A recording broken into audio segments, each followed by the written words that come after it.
Kalau kita nggak mengikuti kiai, jangan. Terus kita ngikutin siapa?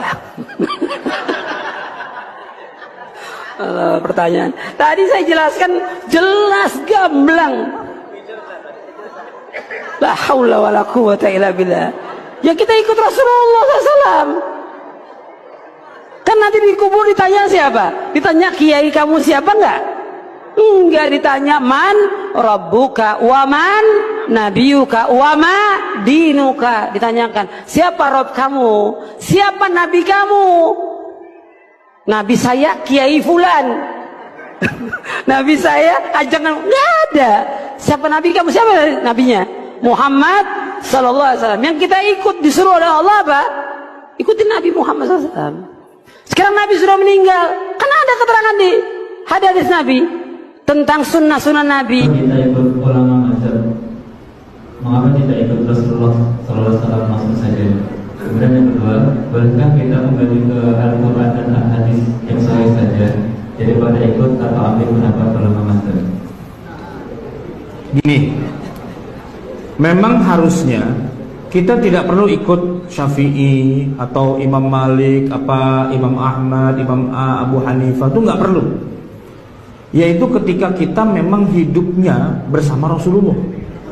Buat apa nanya Imam Ahmad bin Hambal? Kan ada Nabi di depan kita, Nabi. Ngapain nanya Imam Ahmad? Imam Ahmadnya juga belum lahir.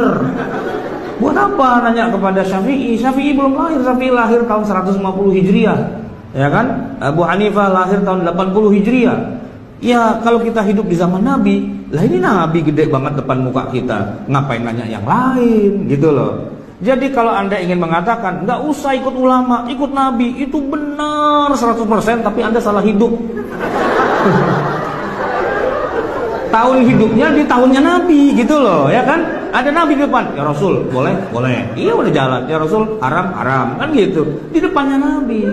Ini dia hidupnya di zaman sekarang, 14 abad kemudian. Dia bilang, saya nggak perlu ulama, saya langsung pada Nabi. Ketemu di mana tong sama Nabi? Nah, ketemu di mana? Di mimpi. Nggak bisa dijadikan dasar. Terus ketemu di mana? Di Sahih Bukhari. Emang bisa baca tuh Sahih Bukhari? Ya kan? Kan baca cuma terjemahnya doang, ya kan? Orang Imam Bukhari saja, Imam Bukhari itu nggak ketemu langsung dengan Nabi, nggak ketemu langsung, ya kan? Jangankan Bukhari, Abu Hanifah, Syafi'i itu nggak ketemu langsung, Imam Malik nggak ketemu langsung. Yang ketemu langsung itu adalah sahabat Nabi. Jadi yang boleh bilang saya tidak butuh ulama, saya butuh Nabi langsung, itu sahabat.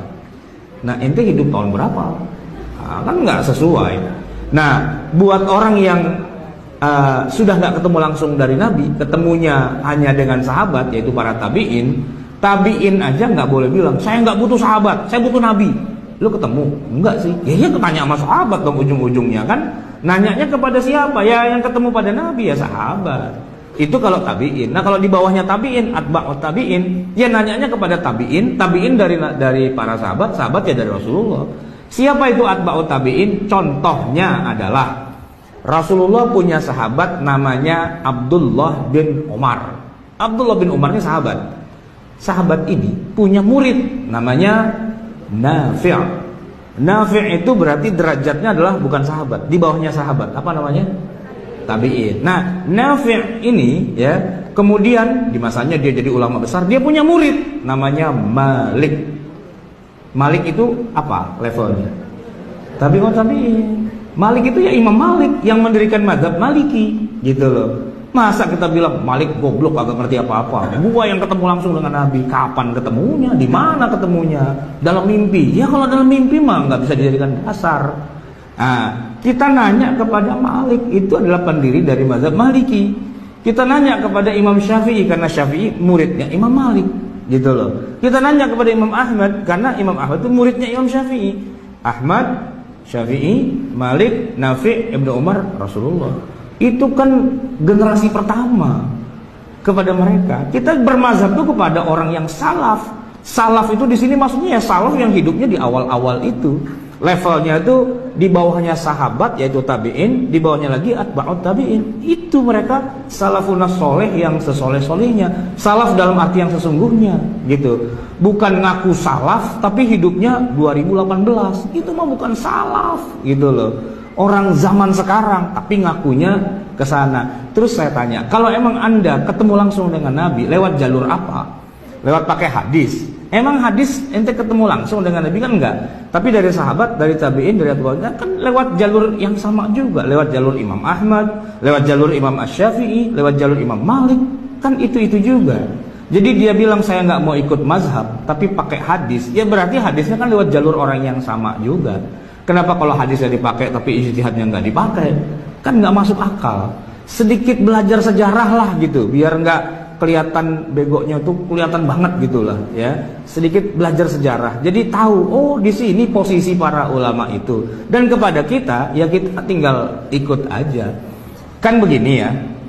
Kita harus pakai hadis sahih. Kalau hadisnya tidak sahih harus dibuang gitu ya. Oke, sepakat. Tapi sebagai seorang yang mujtahid, maka hadis yang dikuasai itu tidak boleh cuma 1-2 biji aja, nggak bisa. Hadis itu jumlahnya banyak, bukan cuma puluhan, ratusan, ribuan, tapi bisa jutaan jumlahnya. Nah orang itu tidak bisa dikatakan sebagai mujtahid yang boleh diikuti pendapatnya, kecuali dia sudah memenuhi syarat minimal dalam bab hadisnya. Kata Imam Ahmad itu, minimal Anda harus menghafal hadis paling tidak 500.000 hadis. 500.000 hadis untuk bisa menggambar begini loh yang namanya sholat. Itu kan hadisnya ada ribuan. Nah kalau cuma tahunya 10-20 hadis atau 40 hadis arba'in nawawiyah, ngaku-ngaku sudah mujtahid, nggak bisa. Kenapa? Karena masih ada ribuan hadis lagi yang dia belum pernah baca. Nah buat kita yang awam ya, kita nggak perlu menghafal 500.000 hadis, itu nggak perlu. Kelamaan, kagak apal-apal gitu kan. Ya silahkan mereka yang sudah punya kemampuan itu, dia kasih kesimpulannya aja.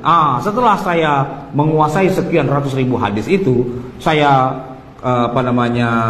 kaitkan hadis ini dengan hadis ini dan sebagainya. Kesimpulannya, orang kalau mau sholat tuh harus nomor 1 niat, kedua takbiratul ihram, 3 baca Fatihah, 4 ruku, i'tidal, sujud dan sebagainya. Itu poinnya.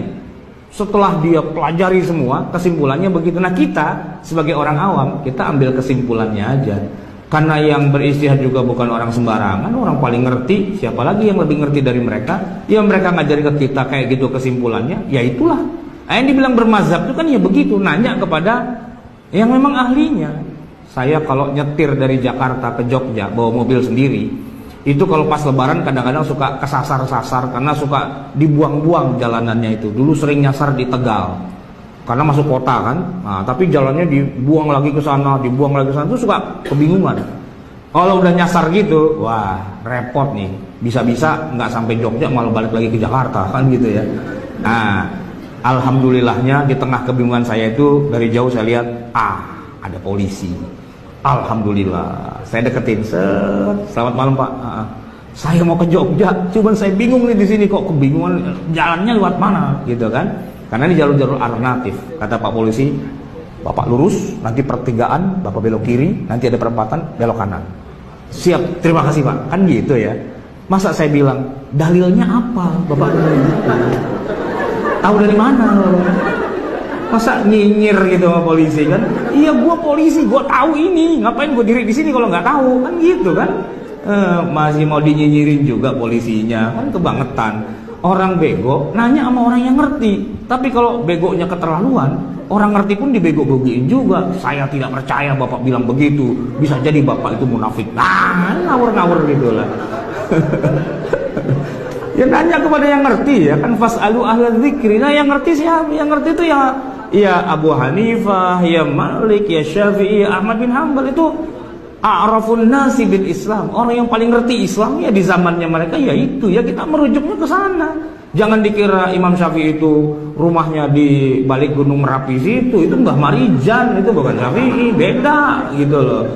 Imam Syafi'i itu lahir tahun 150 Hijriah, wafat 204. Beliau adalah peletak dasar ilmu hadis, peletak dasar ilmu usul, dan beliau adalah seorang faqih yang paling tinggi derajatnya. Beliau adalah seorang keturunan Quraisy berdarah biru yang sejak umur 5 tahun sudah hafal Quran, umur 12 tahun sudah menghafal sekian ribu hadis.